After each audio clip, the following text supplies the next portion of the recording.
In this episode of Calming the Chaos, I'm talking to Dr. Robert Saul, who is a pediatrician of over 40 years, and he's an author and was inspired to write a series of op-eds and a book after the Columbine shootings in 1999.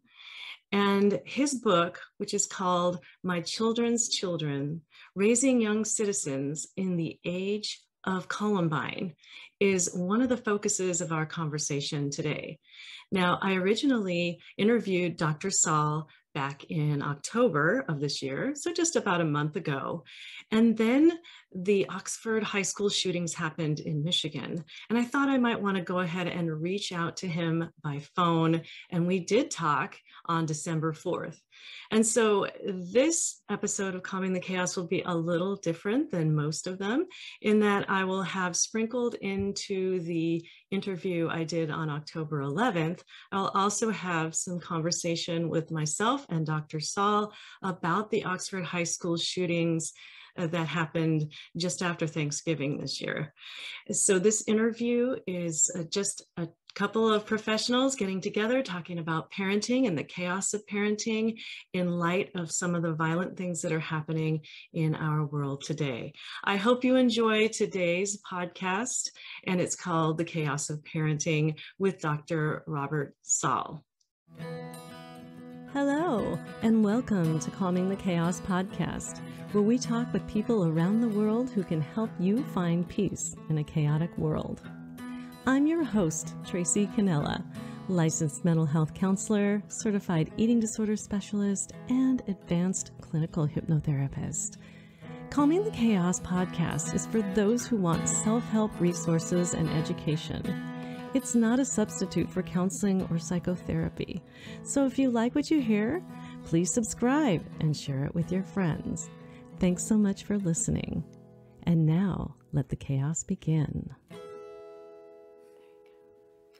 This episode of Calming the Chaos, I have with Dr. Robert Saul, and he is a retired pediatrician, but still very active in the field.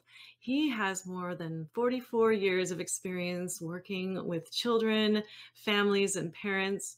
And in this podcast, Dr. Saul is going to be talking with us about the main issues that are causing parents today chaos. And I hope he's going to be able to offer us some tips, tools, and techniques so that we can help calm our chaos. He is an author of several books, which we'll go into, and I'm just so pleased to have him here. Welcome, Dr. Saul, to Calming the Chaos. Thank you so much. It's a real pleasure to be here, and I'm looking forward to this talk. Oh, so am I. I love talking about kids and about the future of our nation, or whatever you want to call it, our world, really, when you think about it.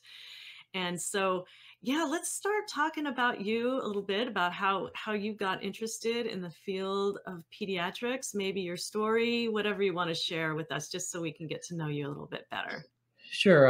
Once I went to medical school, I wasn't quite sure what I wanted to do when I finished my training.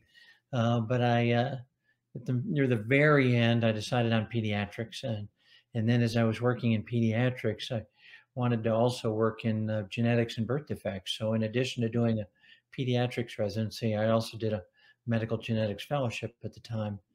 But once I got into practice, and this was in 1979, a long time ago, I got very involved in the practice of medicine, and sort of just unrelenting and trying to make sure I was the best doctor I could be in so many different ways.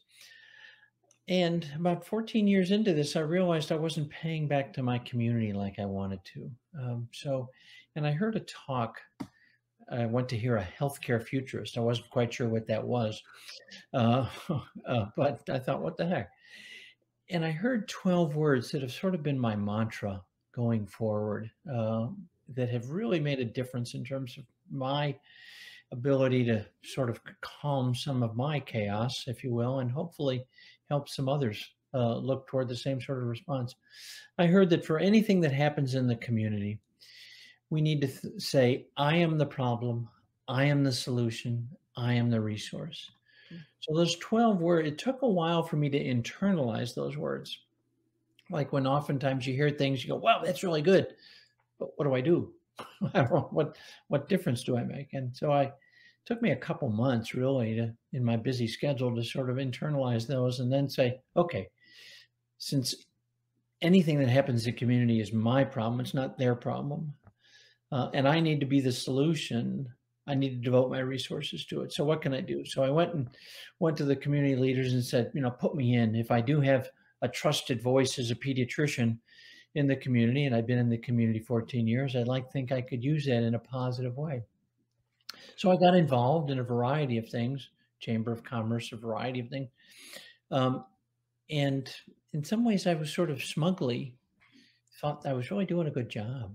And then I got a comeuppance in April 20th, 1999. Two teenagers walked into a high school in Littleton, Colorado, massacred 13 people, killed themselves. And I asked myself, could that happen in my community? The answer was yes. It actually had happened some years prior in a smaller scale. And then I said, well, what have I done to make a difference? And again, that honest answer was not enough. So I put pen to paper. Back then we did that. We put pen to paper and wrote an op-ed article. First time I'd ever done that for the local newspaper. And outlined, I don't know where these came from. They just came from inside what I consider to be the 5 steps to community improvement. And if you fast forward 14 years, I wrote over 160 op-ed articles to the local newspaper about what each of us could do to improve our community, and published that in my first book, My Children's Children, Raising Young Citizens in the Age of Columbine. I love listening to the story because it does involve, you start in on it really super like, okay, I'm a pediatrician, I want to give back to my community. And then Columbine happened, right?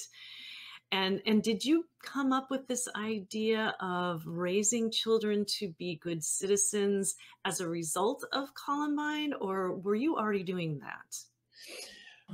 That specific goal wasn't articulate. I didn't know before. I mean, I always thought I wanted, in my parenting role, or in my role as a pediatrician giving parents counseling about parenting, I'd like to think I was doing that, but I was much more intentional after I started on this introspective quest, writing these articles, coming up with what I considered to be the 5 steps to community improvement. Learn to be the best parent you could be, get involved, stay involved, love for others, and forgiveness. And though sort of expanding on those 5 steps sort of led me down the road that I realized that we needed to do much, that we all could do much better in terms of being good citizens. And let me just expound briefly on those 5 steps. So I specifically chose the words for learn to be the best parent you could be. Because one, parenting is a constant learning experience. It's never done, even when your children are grown, and as mine are, and then when you become a grandparent, it sort of continues. It's never ending. That's the exciting part about parenting, is you're constantly learning. But I also chose to be the best parent you could be. Not everyone has the same circumstances. Not everyone has the same educational background, socioeconomic status, mental health status, and all of those factors contribute to your ability to parent.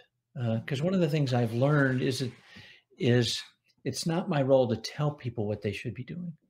It's my role to help enable them. It's my role to help empower them to become the best parent they can be. And in many ways, it's my role to sometimes gently peek behind the curtain and see what I can see to help them going forward. It's easy for me as a pediatrician in my early career. I'm sure it did. This is what you need to be, you need to do A, B, and C now that your child's 6 months, 12 months, 18 months. It isn't that easy. I learned that as I became a parent, and I learned that over the 4+ decades of being a pediatrician, dealing with a whole host of folks. And then you want to make sure you get involved.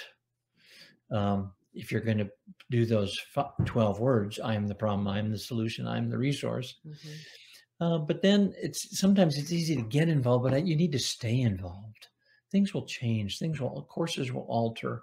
You're not going to be a Boy Scout or a Cub Scout den leader for 20 years. You're going to change your course, so you need to stay involved in different things. The fourth one, love for others, I think is the most intuitive. It would seem to make sense that we should be doing that, whether you're a person of faith or not a person of faith. But we seem to have gotten off course with that in today's society, where everything is so divisive. Everything is us versus them, that we don't do that as well as we should. But I think the fifth one has been the most eye-opening for me: forgiveness. It's been a real journey. And at the very beginning of this journey, I think one of the real eye-openers for me was reading the book Tuesdays with Morrie, where this sports reporter sort of felt like he got off track, and he found out that one of his prized college professors was dying from Lou Gehrig's disease. So he went back to visit him every Tuesday and sort of hear the lessons of life. But one of the most important lessons, I think, was forgiveness. That is, and it's simplified here, but you want to forgive yourself first for what you're thinking or what you're doing, then forgive others, and do it now.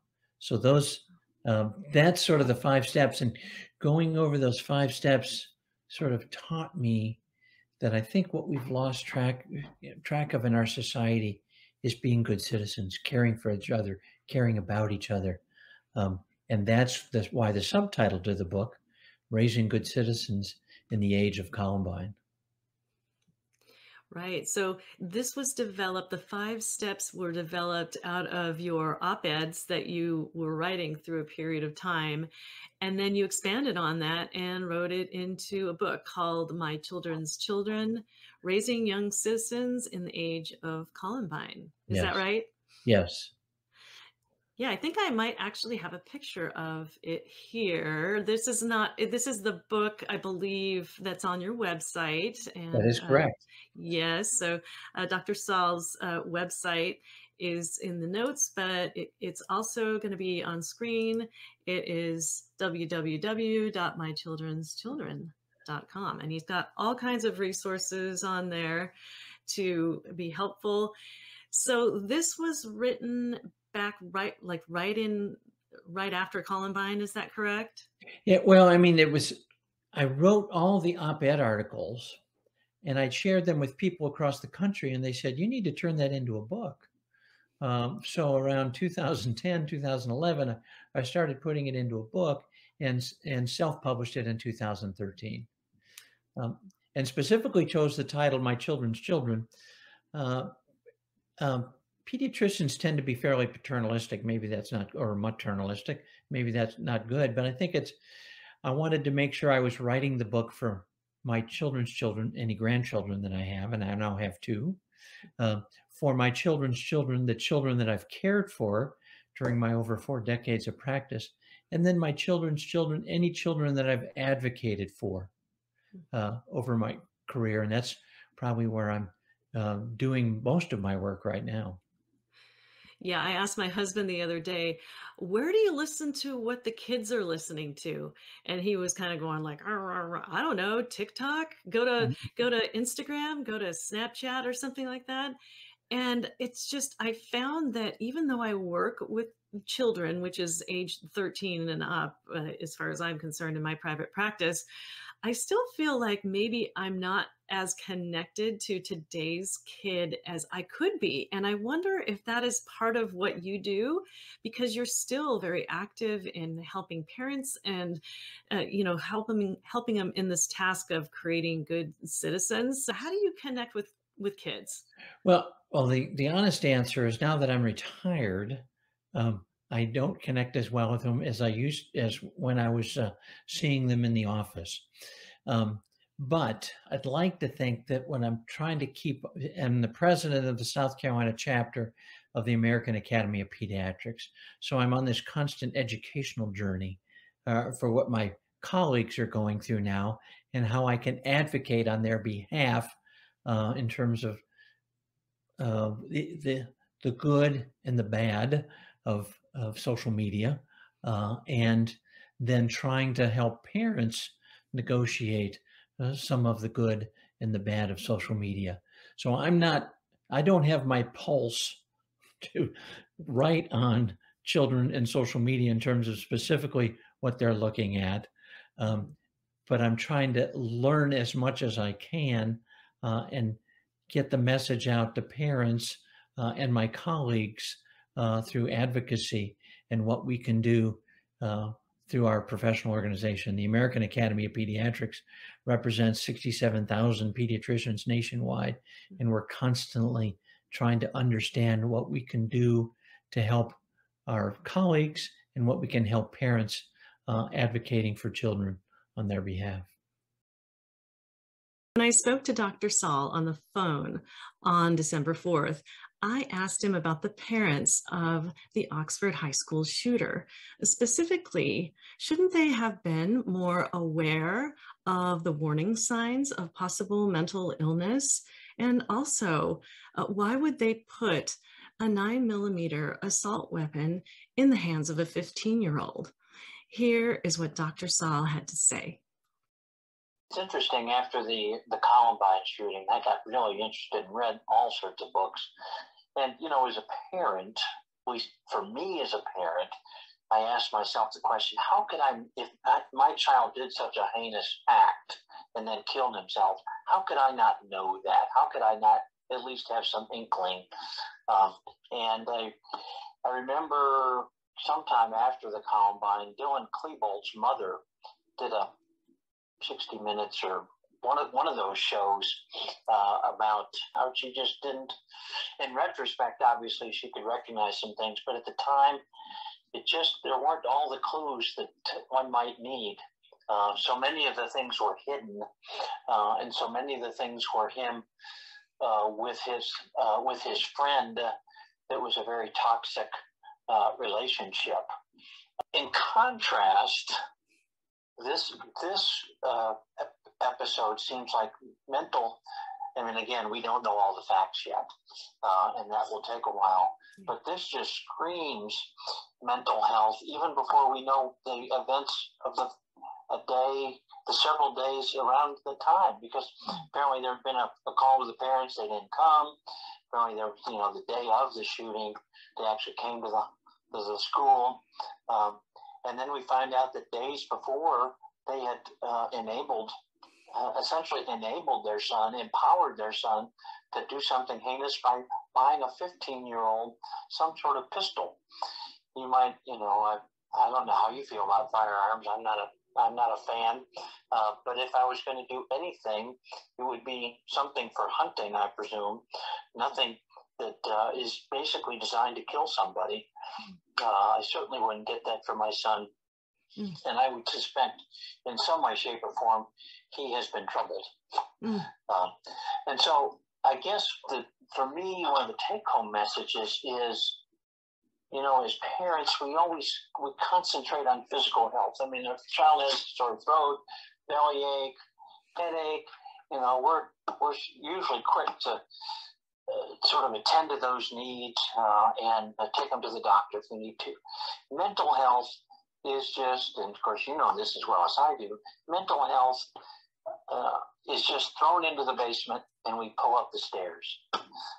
And it's, we'll come get you when we're ready to maybe think about it. And it just is so discouraging. It's just so appalling. And if I try to integrate, mental health into the whole issue of citizenship that I've talked about, understanding and caring for the mental health of our loved ones and those around us, it has to be so much more ingrained in what we do than where we are now. Since Dr. Saul really was affected by the principle of forgiveness in helping us to raise good citizens in the age of Columbine. I asked him to expand on his thoughts of forgiveness in light of this most recent Oxford High School shooting in Michigan. And here's what he had to say. It's very difficult in this circumstance to forgive the child and forgive the parents. But I think eventually that has to happen. But to do that, we have to forgive ourselves for being able to not forgive them in some way, and extending an understanding for the circumstances that we don't know.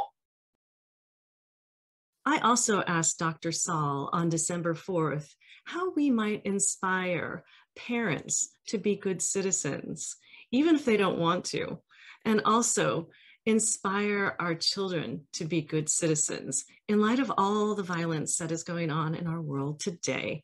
And here was what Dr. Saul had to say. That we want people to be good citizens. That I'm the problem, I'm the solution, I'm the resource. And we want them to be good citizens, and we want them to care about others. We want them to care for each other, and we want them to be always on the lookout for others. That still comes from the parents. And again, it's not just their physical well-being. I think the parents need to be tuned in to the mental health issues of those around them. Again, far too often, if parents see the friends or the peers of a child and see some abnormal behavior, they're quick to pull the trigger and instead of to empathize at times, they're quick to pull the trigger and say, boy, he's not right, or she's not right, or I don't understand. How could they be so crazy? And we've all been guilty of that. But that's how we need to change.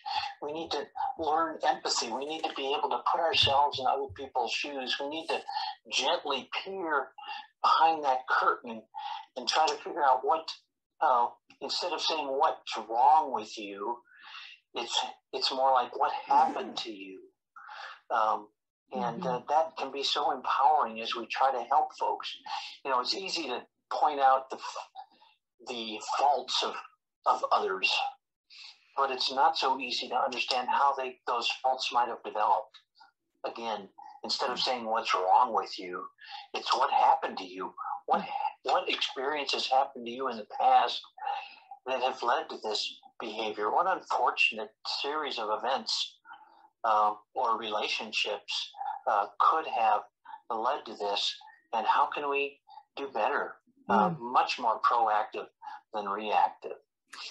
And I love that you use that sort of that metaphor and that description of quick to pull the trigger, because that is what happens in these school shootings. So there are parents out there who love your message. They absolutely love your message. And then there are people on the other end that are not even wanting to hear it, right? They're the ones that are maybe quick to pull the trigger, or maybe quick to dismiss any ideas other than their own that they believe are true and right. What about those parents in communities who don't want improvement, who just want to stay in their own lane? And we just forget about them and move forward? Well, I'm one of those that never forgets about them. But I get as frustrated as you do, and the analogous situation is where we stand right now with vaccines and masks in the pandemic. I mean, they're determined to know they're right and we're wrong, and we can't take their freedoms. The same sort of thing happens here. I'm right. I know how to raise my kid. Those other people are wrong, and you can't tell me what to do. How do we get that message to them? Well, I think we just keep working with the kids, and hopefully there's some spillover. And what I mean by that is you look at where we are now in terms of, a couple things. Think of when you and I were growing up, almost everyone we knew smoked. And now look where we are. Yeah. Not many people smoke, or a lot less people smoke. in terms of racial intolerance, it's less. In terms of homophobia, it's less. Do we have a long way to go? Absolutely. In terms of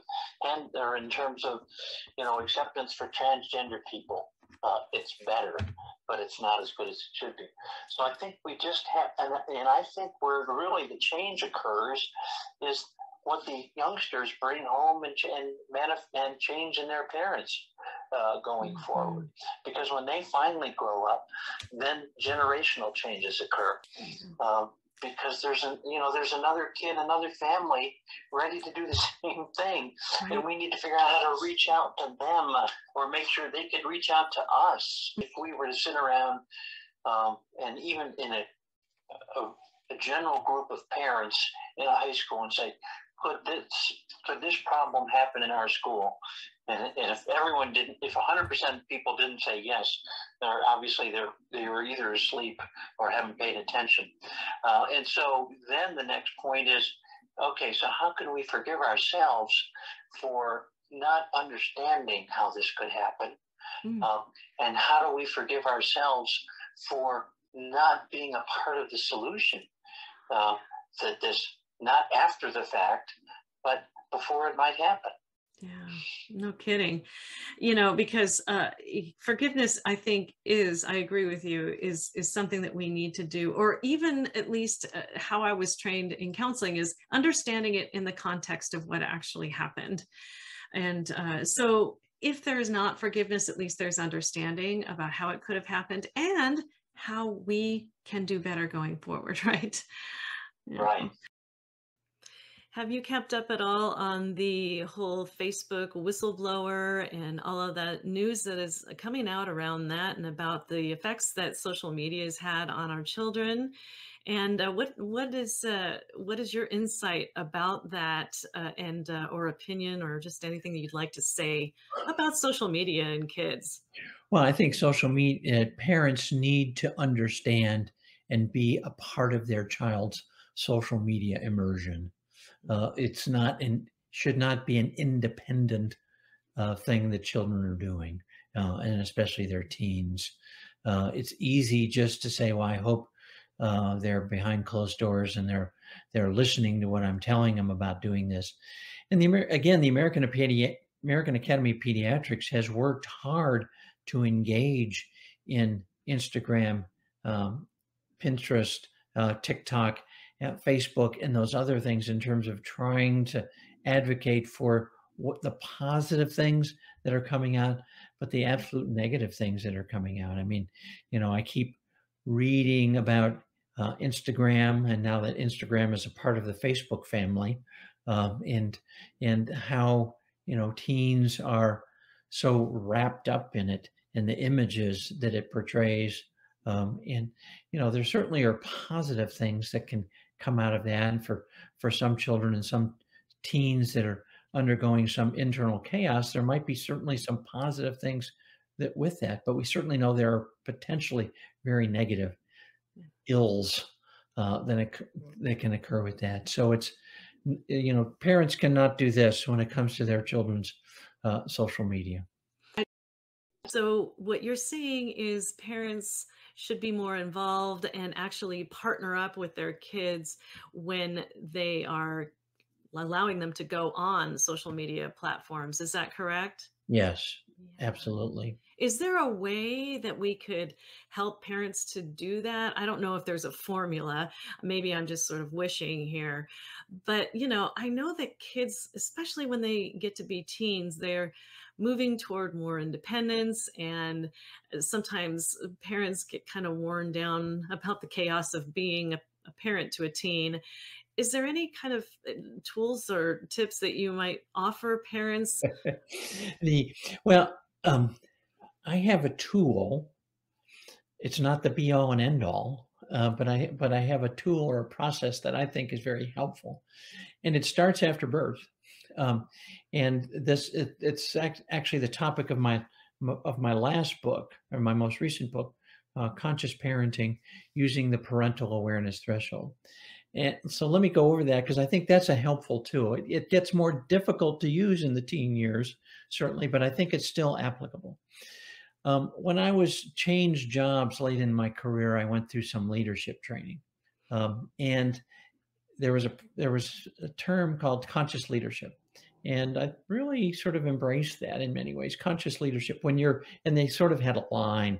When you're above the line, when you're a conscious leader, you're open, you're receptive, you're ready to learn. When you're below the line, you're closed, you're defensive, and I'm always right. Now, we're humans. We're going to be above and below the line all the time. The whole point is just being conscious of where you are. An example is you're in that 3 o'clock meeting and you're saying to yourself, this is the most boring meeting I have ever heard. When's this thing going to be over? You're below the line. If you're conscious about it, you say, okay, I'm below the line. Do I want to stay below the line until this is over? That could be your choice. Or do I want to make a conscious effort to change?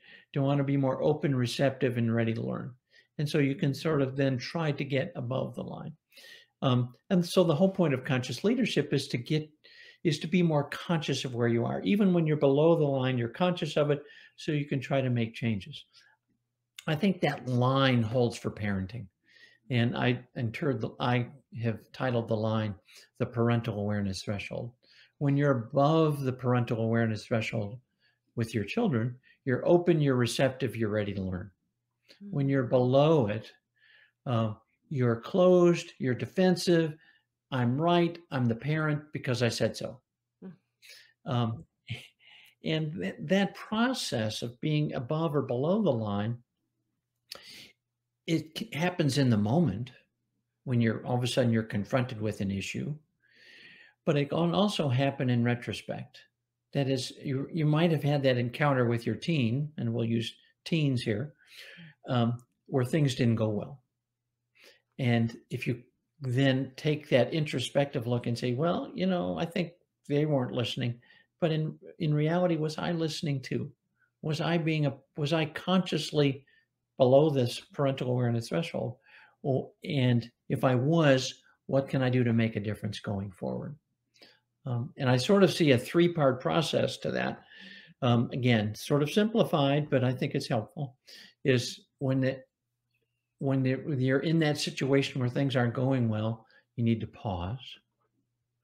You need to assess what's happening and then choose your response. You might choose the wrong response again, and hopefully you will learn something from that, but maybe you'll choose something that's more positive going forward.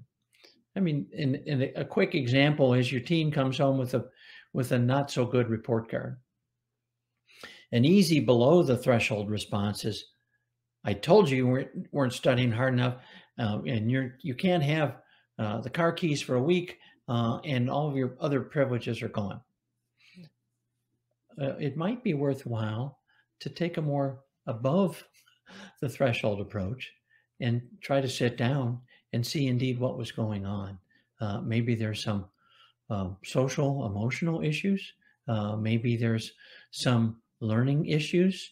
Maybe there's some family strife that has been contributed. There's so many things that can, and now some people would see that as coddling. I'd see that as being responsible in terms of trying to understand. And now it could be that he or she indeed was just sloughing off their responsibilities to do their homework and to study harder.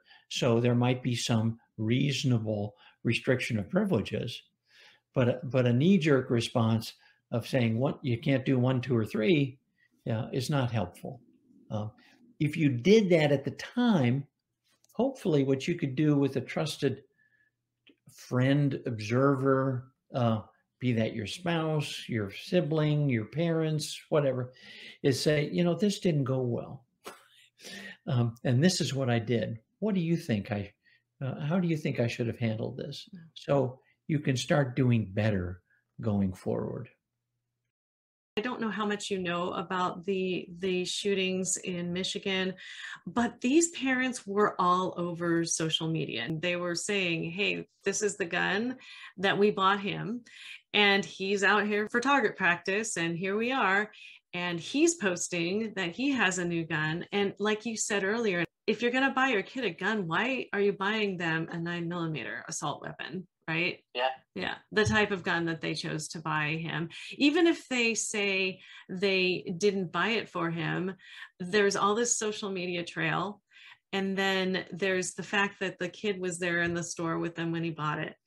And I guess the main thing is, how are we going to be able to get people parents to be able to pay attention to the fact that there even is a seller, as you say, in the parental awareness threshold? I think folks that have some understanding of behavior and of parenting might be introspective enough to say, okay, could this, given the certain signals I've seen in my child or children, or is that a signal that this might be developing, and how do I need to intervene in some way, shape, or form?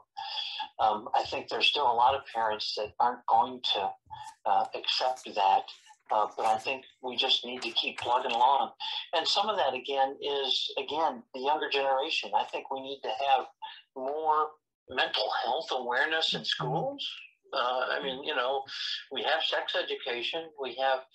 I think we need to have parenting education myself, but we certainly need to be able to have a significant amount of mental health awareness. And some schools are doing that, given the rise in teenage suicide. Mm-hmm. But it's frightening to see what's happening in terms of teenage suicide, and the fact that we don't know any of the details. This young man was obviously disturbed before this episode, and the fact that he now was empowered with a gun is just frightening. Yeah. Do you think that this is going to be an example for parents, that maybe they will, again, if their antenna was like, I'm thinking of a snail, right? Their antenna is completely down. They're not receptive to anything. Like, do you think their antenna will be a little bit more up now that there is this example of, we've got the parents in custody? Without the parents being in custody, I would hope that this would be an example for parents to be more attuned to things. With the parents now in custody, I would hope that it's greater. But again, then it becomes more of a, you don't want to get into this, you don't want to be in the slammer, so don't let this happen to you, instead of paying attention to what's best for your child.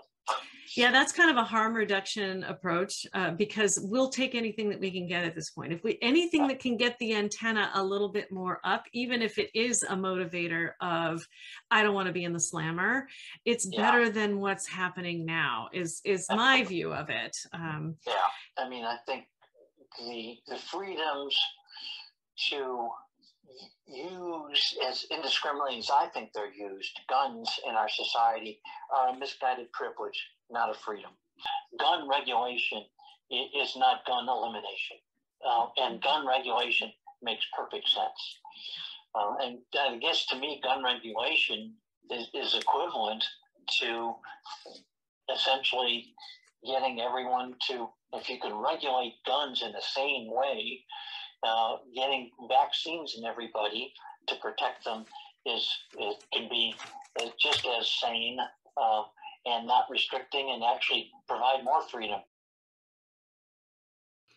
It kind of goes back to those 12 words that you mentioned earlier, only the parent is applying it to themselves. I am the problem, I'm the solution, I'm the resource. And so I think I can see a general theme emerging about how you are helping parents and teaching conscious parenting in your work. And, the other thing with those 12 words is you can change the pronoun for the family. We are the problem, we are the solution, and we are the resource. Mm-hmm. So it doesn't just have to be me, though I'm going to have to internalize that. But as a family, when we sit down for supper, or when we sit down for various events, we can start to look what can we do as parents. Since Dr. Saul and I had previously talked about the parental awareness threshold. When I talked to him again on December 4th, I asked him how we might apply the parental awareness threshold to this situation with the parents and the shooter in the Oxford High School shooting. And here's what he had to say. When I talk about a parental awareness threshold, I'm talking about positive actions going forward. I see nothing positive in terms of buying a 15-year-old gun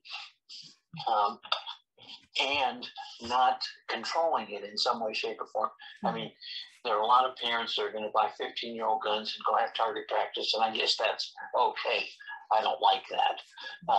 But then if you're going to have it, they are certainly in the cellar regarding the parental awareness threshold in terms of making sure that the gun was locked and the gun was unable to be accessed by the child, and any ammunition that he could have gotten is unobtainable.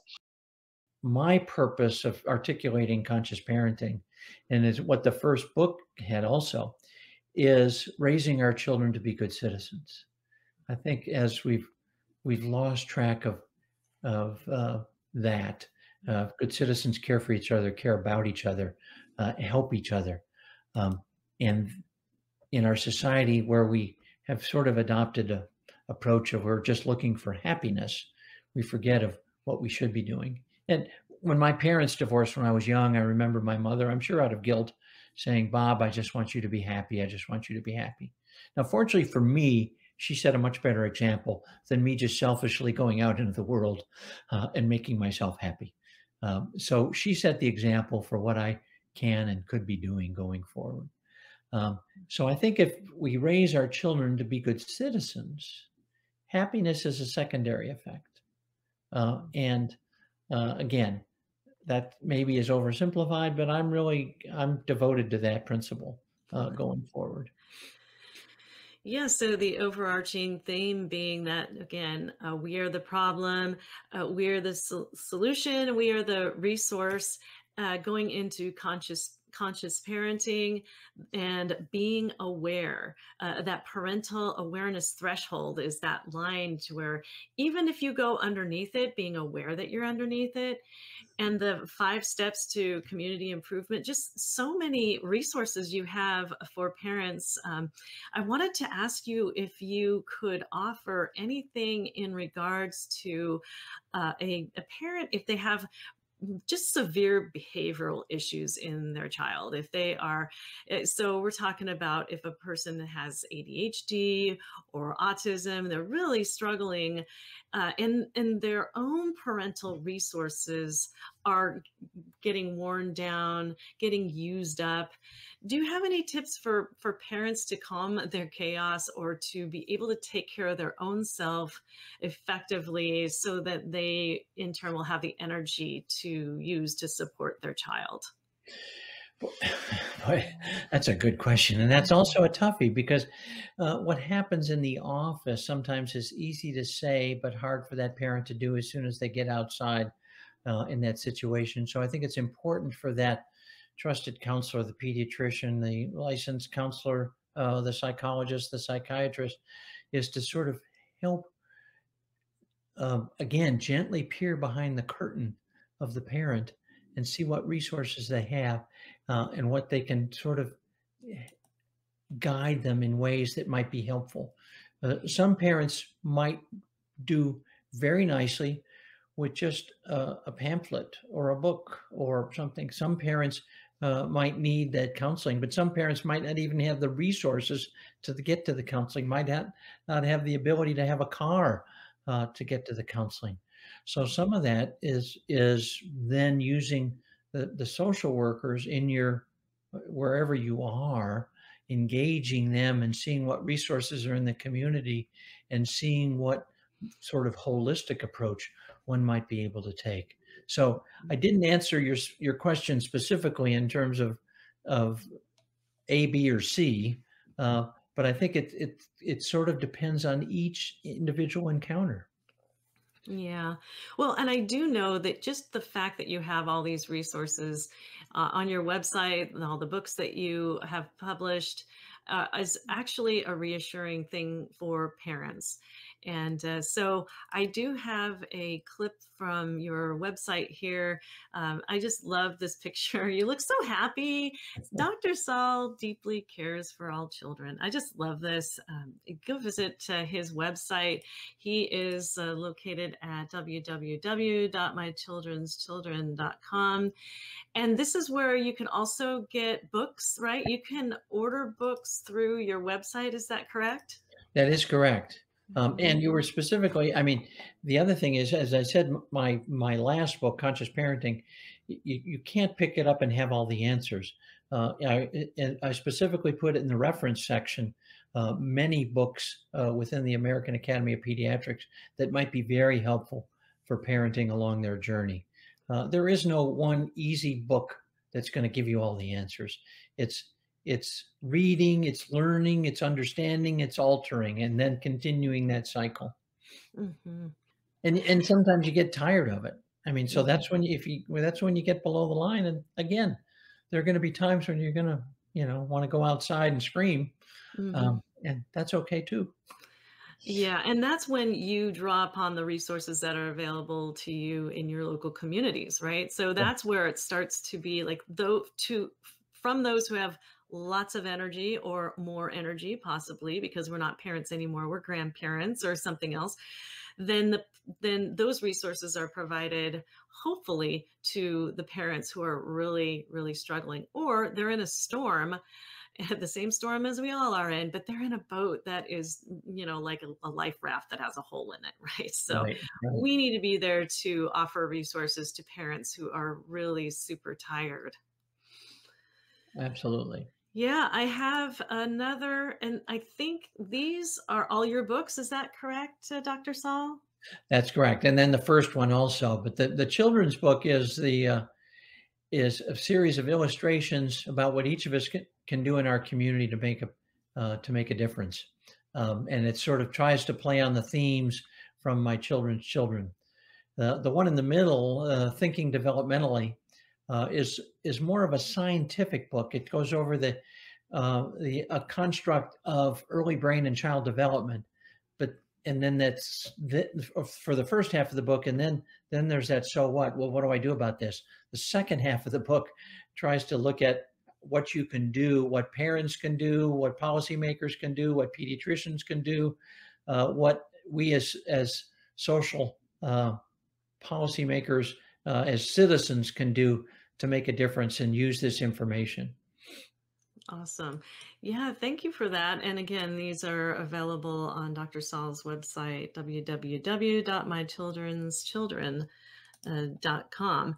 And so I was wondering if maybe we could circle around back to where you started, and that is Columbine. And so school violence and school shooting. I'm wondering if you could speak to school violence or anything that you might be able to say to reassure parents. Well, I think so much of that stems with hate.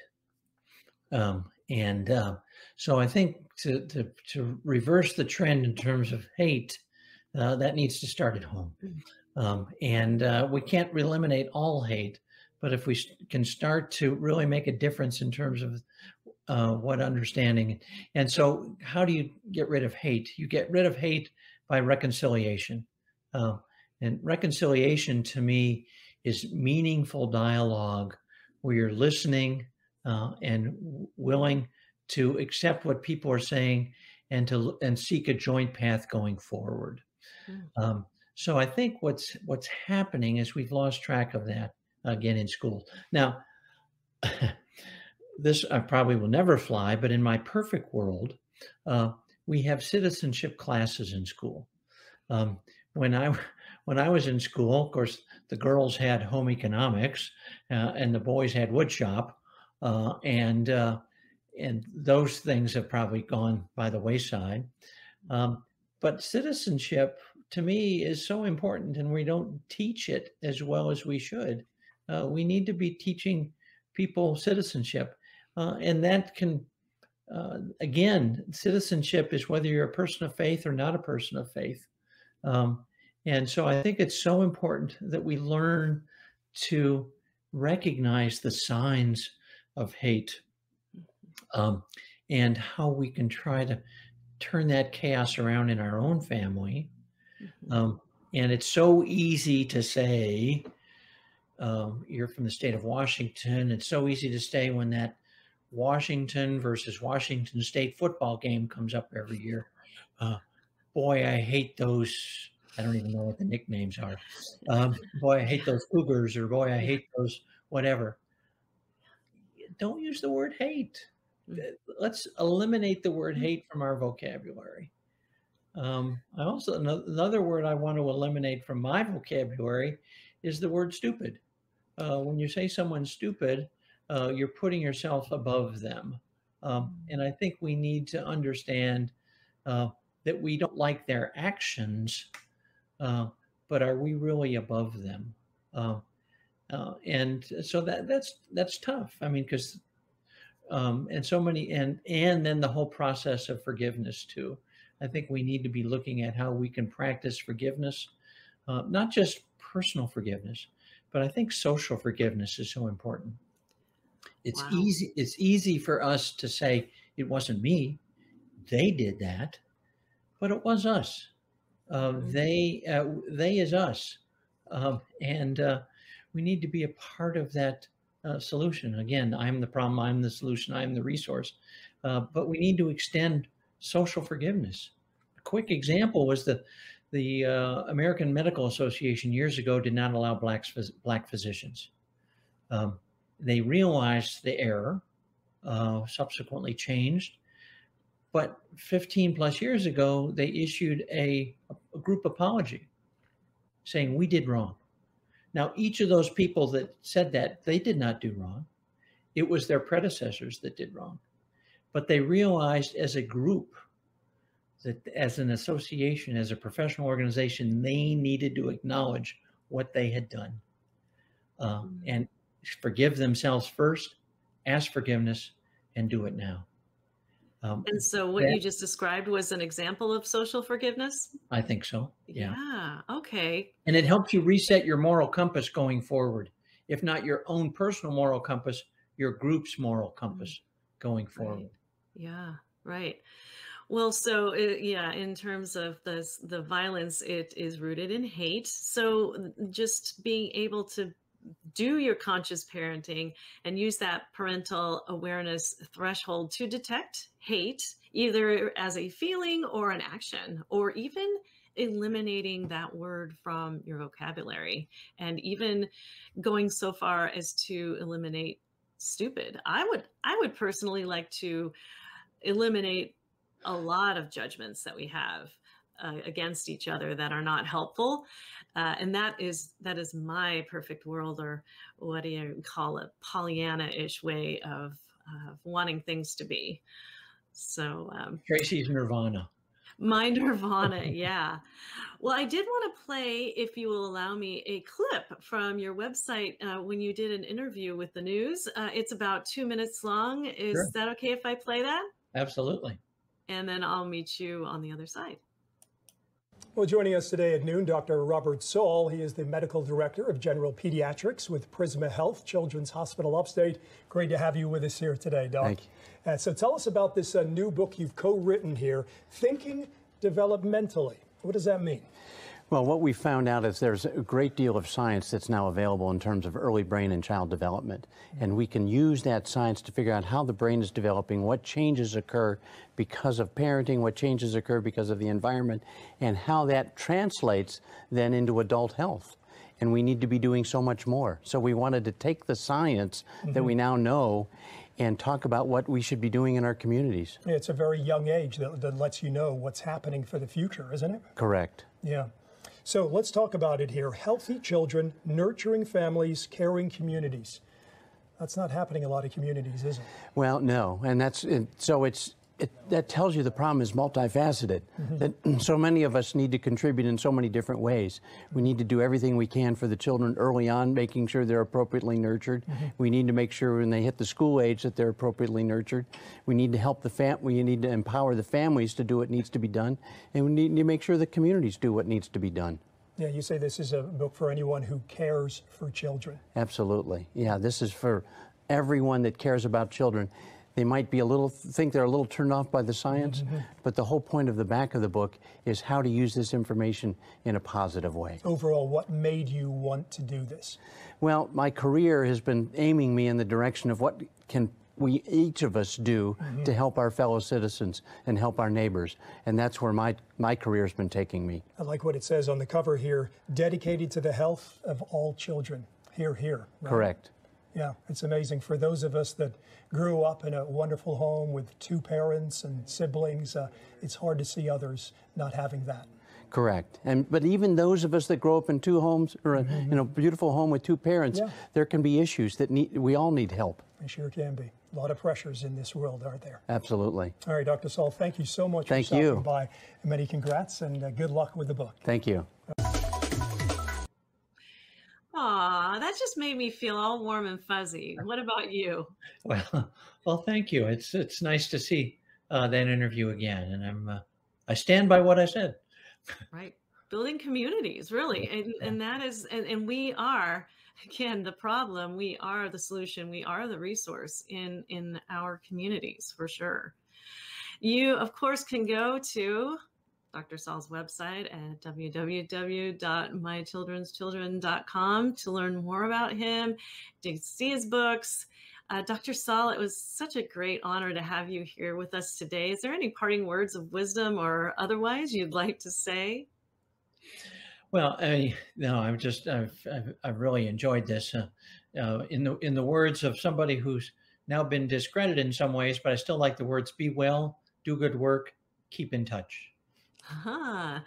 Well, I appreciate that and appreciate the work that you're continuing to do in our world, and I guess concentrated in South Carolina where you live, but in our world for sure. So thank you once again, Dr. Saul, for joining us on Calming the Chaos today. Thank you. I've really enjoyed it. I asked Dr. Saul on December 4th when we talked on the phone about any parting thoughts or anything that he may have learned since this most recent shooting at Oxford High School in Michigan. And here's what he had to say. It's interesting, when I had finished my first book, and obviously that was spurred on by the Columbine shooting, but there have been shootings prior to that, and there were shootings after that. And I talked about raising young citizens and the age of Columbine. I just finished the book when the Sandy Hook massacre occurred. And I was just numb for the rest of that day. I just couldn't. And so, unfortunately, I've become numb in a bad way to the subsequent shootings. And I thought, well, I guess it just happened again. And so these shootings not only serve, each one should be unique, and each one should ignite us in some way toward action. And so I guess what this phone call has done to me is recognize that I've got to quit being almost blasé and reignite myself and my efforts. And now I'd like to take some time to thank Dr. Saul for agreeing to an additional phone interview after I'd already interviewed him for Calming the Chaos podcast. And I'd also like to take this time to express my condolences and heartfelt sorrow for the victims of the 4 children who died during the shooting at Oxford High School. Tate, Justin, Madison, and Hannah. May you rest in peace, and may your family have peace. Thank you again for watching Calming the Chaos, and take care. Thank you for listening to Calming the Chaos podcast. If the information in this podcast has been helpful, please consider subscribing and share it with your friends. You can find this podcast on iTunes, Apple Podcasts, Google Music, Spotify, and on YouTube. You can also go to our podcast website at www.calmingthechaospodcast.com, where you can listen to all Calming the Chaos podcasts. Thanks so much for listening, and I look forward to sharing my next podcast episode with you. In the meantime, take care.